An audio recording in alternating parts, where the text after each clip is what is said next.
Yung batang nakalmot ng pusa. Sinamahan ko siya magpatandok or bentosa kasama yung mama niya sa malayong lugar sa kakilala ko. Kasi ano yun, yung parang namamaga siya. Ito nilalagnat ng bata. Tapos may pilay din pala siya na mabaga yung likod.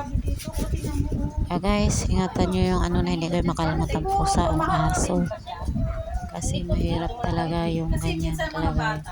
Binibentosa siya sa likod niya. Para matanggal yung rabies.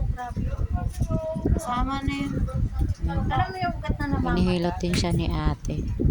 Ang tawag niya guys, bentosa.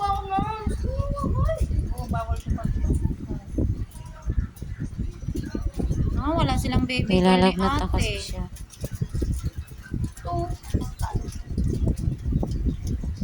Ayun guys. Gagaling na yan. Sinamahan ko siya ng